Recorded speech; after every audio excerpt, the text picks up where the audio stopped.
Good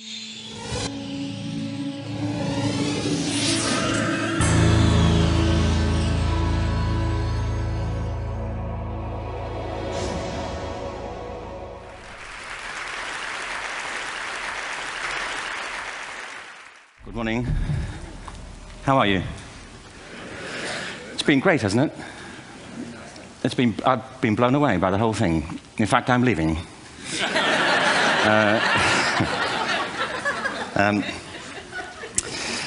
There have been three themes, haven't there, running through the conference, which are relevant to what I want to talk about. One is the extraordinary evidence of human creativity in all of the presentations that we've had and in all the people here. Just the variety of it and the range of it. The second is that it's put us in a place where we have no idea what's going to happen in terms of the future. No idea how this may play out.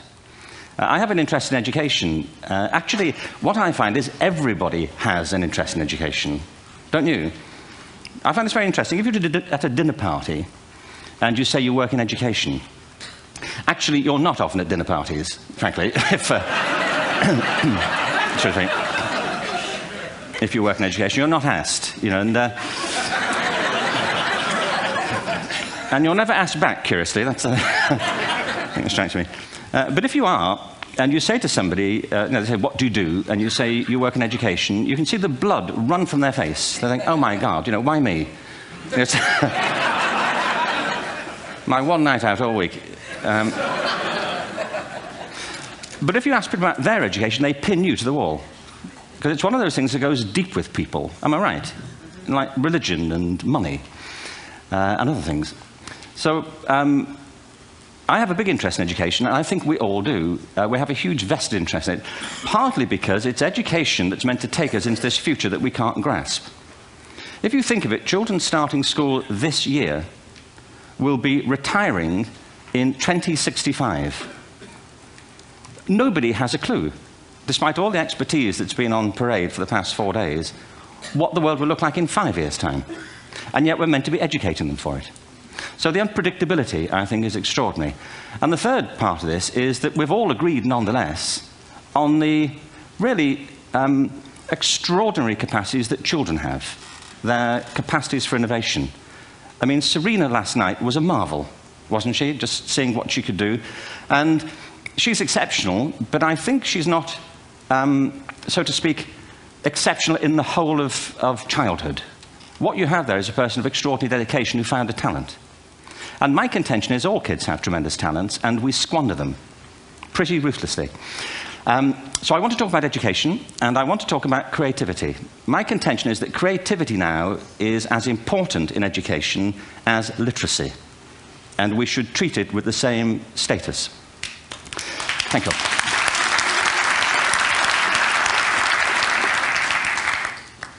That was it, by the way. Thank you very much. So, 15 minutes left.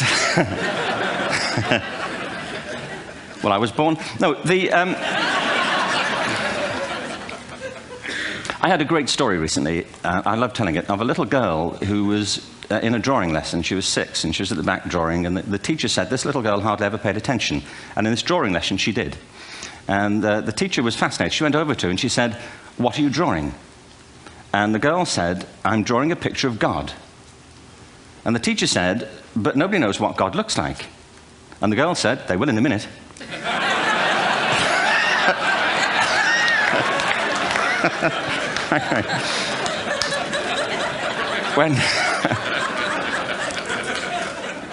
When my son was 4 in England, actually he was 4 everywhere, to be honest. I mean, if we're being strict about it, wherever he went, he was 4 that year. But he was in the Nativity play. Do you remember the story?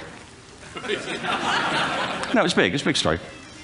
Mel Gibson did the sequel. You may have seen it. I don't know. It was Nativity 2. But James got the part of Joseph, which we were thrilled about. We consider this to be one of the lead parts. We had the place crammed full of agents and T-shirts, you know. James Robinson is Joseph. He didn't have to speak, but do you know the bit where the 3 kings come in? They come in bearing gifts, and they bring gold, frankincense, and myrrh. This really happened. We're sitting there, and they, I think, just went out of sequence. Because we talked to the little boy afterwards and said, you know, are you okay with that? And they said, yeah, why was that wrong?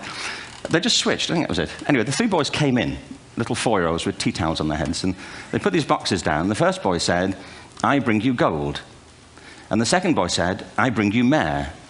And the third boy said, "Frank sent this."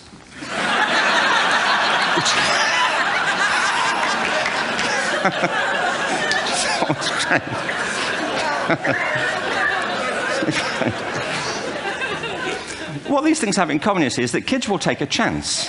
You know, if they don't know, they'll have a go. Am I right? They're not frightened of being wrong. Now, I don't mean to say that being wrong is the same thing as being creative. What we do know is, if you're not prepared to be wrong, you'll never come up with anything original. If you're not prepared to be wrong. And by the time they get to be adults, most kids have lost that capacity. They have become frightened of being wrong. And we run our companies this, by the way. We stigmatize mistakes. And we're now running national education systems where mistakes are the worst thing you can make. And the result is that we are educating people out of their creative capacities. Picasso once said this. He said that all children are born artists. The problem is to remain an artist as we grow up. I believe this passionately, that we don't grow into creativity, we grow out of it. Or rather, we get educated out of it. So why is this? I lived in Stratford-on-Avon until about 5 years ago. In fact, we moved from Stratford to Los Angeles. So you can imagine what a seamless transition, you know, this was from LA. Actually, we lived in a place called Snitterfield, just outside Stratford, which is where Shakespeare's father was born. Are you struck by a new thought? I was. You don't think of Shakespeare having a father, do you? Do you?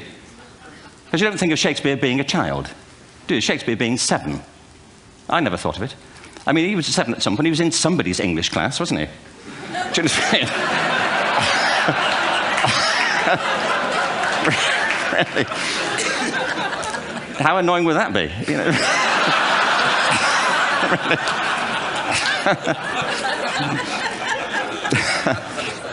Must try harder. Being sent to bed by his dad, to Shakespeare, go to bed now, you know, to William Shakespeare, you know, and put the pencil down, you know, and stop speaking like that. You know, it's confusing everybody.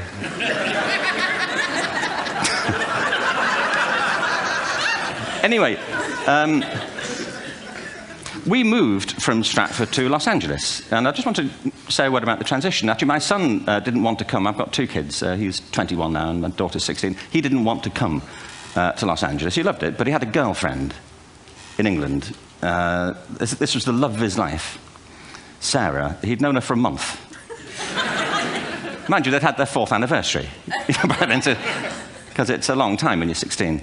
Anyway, he was really upset on the plane. He said, "I'll never find another girl like Sarah." And we were rather pleased about that, frankly, because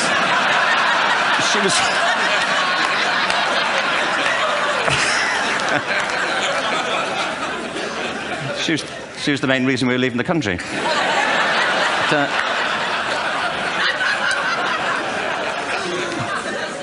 But something strikes you when you move to America and when you travel around the world. Every education system on Earth has the same hierarchy of subjects. Everyone, doesn't matter where you go. You think it would be otherwise, but it isn't. At the top are mathematics and languages, then the humanities, and at the bottom are the arts, everywhere on Earth. And in pretty much every system, too, there's a hierarchy within the arts. Art and music are normally given a higher status in schools than drama and dance. There isn't an education system on the planet that teaches dance every day to children the way we teach them mathematics. Why? Why not? I think this is rather important. I think maths is very important, but so is dance. Children dance all the time if they're allowed to. We all do. We all have bodies, don't we? You know? Did I miss a meeting? I mean, I think... Truthfully, what happens is, as children grow up, we start to educate them progressively from the waist up. And then we focus on their heads, and slightly to one side. If you were to visit education as an alien and say, what's it for, public education, I think you'd have to conclude, if you look at the output, you know, who really succeeds by this? Who does everything they should? Who gets all the brownie points? You know, who are the winners? I think you'd have to conclude the whole purpose of public education throughout the world is to produce university professors. Isn't it? They're the people who come out the top. And now, I used to be one. So there, you know. And I like university professors, but, you know, we shouldn't hold them up as the high watermark of all human achievement. They're just a form of life. You know, another form of life. But they're rather curious, and I say this out of affection for them. There's something curious about professors. In my experience, not all of them, but typically, they live in their heads. They live up there, and slightly to one side.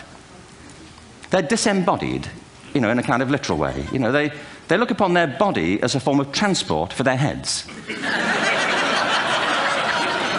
You know, don't they? It's a way of getting their head to meetings.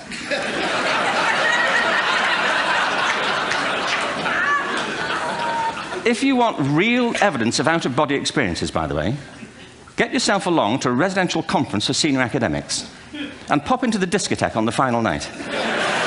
And there you will see it. Grown men and women writhing uncontrollably off the beat. Waiting to end so they can go home and write a paper about it. Now, our education system is predicated on the idea of academic ability. And there's a reason. The whole system was invented around the world. There were no public systems of education really before the 19th century. They all came into being to meet the needs of industrialism. So the hierarchy is rooted on two ideas. Number one, that the most useful subjects for work are at the top. So you were probably steered benignly away from things at school when you were a kid, things you liked, on the grounds you would never get a job doing that. Is that right? Don't do music, you're not going to be a musician. Don't do art, you won't be an artist. Benign advice. Now, profoundly mistaken. The whole world is engulfed in a revolution. And the second is academic ability, which has really come to dominate our view of intelligence because the universities designed the system in their image. If you think of it, the whole system of public education around the world is a protracted process of university entrance. And the consequence is that many highly talented, brilliant, creative people think they're not, because the thing they were good at school wasn't valued or was actually stigmatized. And I think we can't afford to go on that way. In the next 30 years, according to UNESCO, more people worldwide will be graduating through education than since the beginning of history. More people. And it's the combination of all the things we've talked about, technology and its transformational effect on work, and demography and the huge explosion in population. Suddenly, degrees aren't worth anything. Isn't that true? When I was a student, if you had a degree, you had a job. If you didn't have a job, it's because you didn't want one. And I didn't want one, frankly. So, but now, kids with degrees are often heading home to carry on playing video games. Because you need an MA, where the previous job required a BA, and now you need a PhD for the other. It's a process of academic inflation, and it indicates the whole structure of education is shifting beneath our feet. We need to radically rethink our view of intelligence. We know three things about intelligence. One, it's diverse. We think about the world in all the ways that we experience it. We think visually, we think in sound, we think kinesthetically, we think in abstract terms, we think in movement. Secondly, intelligence is dynamic. If you look at the interactions of a human brain, as we heard yesterday from a number of presentations, intelligence is wonderfully interactive. The brain isn't divided into compartments.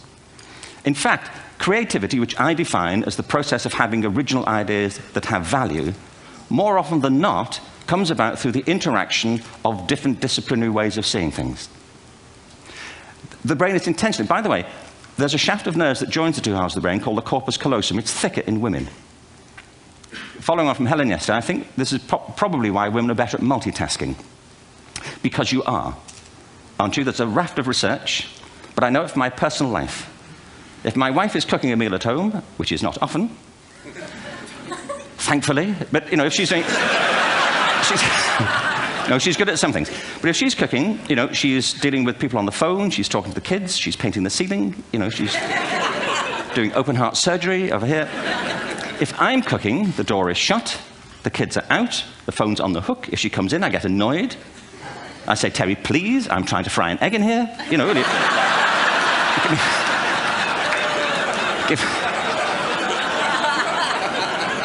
Give me a break. Actually, there was, do you know that old philosophical thing? If a tree falls in a forest and nobody hears it, did it happen? Remember that old chestnut? I saw a great T-shirt, really, recently, which said, if a man speaks his mind in a forest and no woman hears him, is he still wrong?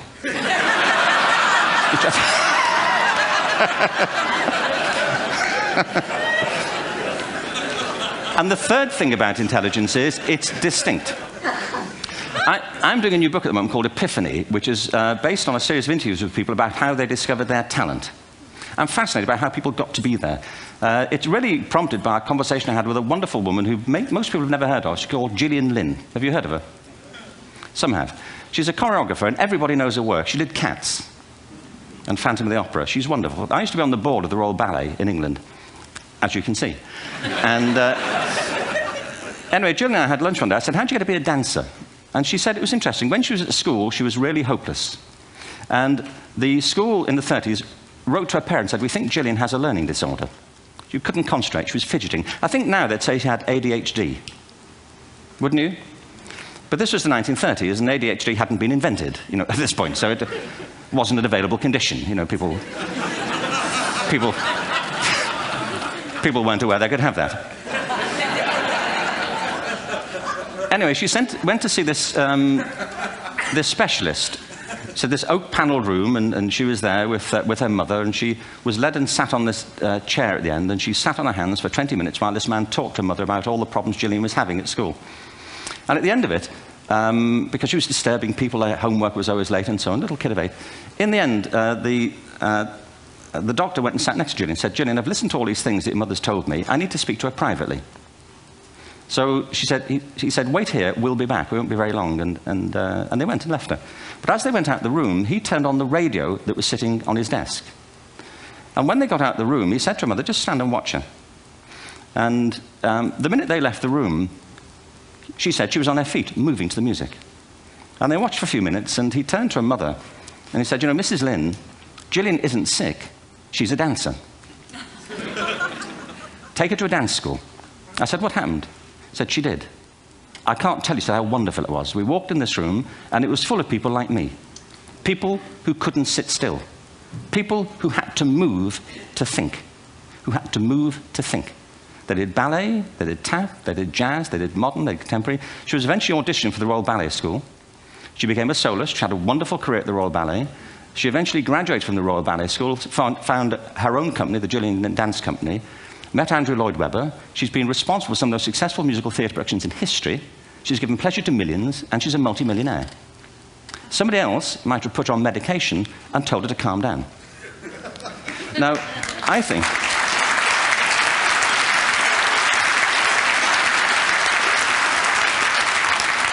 What I think it comes to is this. Al Gore spoke the other night about ecology and the revolution that was triggered by Rachel Carson. I believe our only hope for the future is to adopt a new conception of human ecology, one in which we start to reconstitute our conception of the richness of human capacity. Our education system has mined our minds in the way that we've strip-mined the earth for a particular commodity, and for the future, it won't serve us. We have to rethink the fundamental principles on which we're educating our children. There was a wonderful quote by Jonas Salk, who said, if all the insects were to disappear from the earth, within 50 years, all life on earth would end.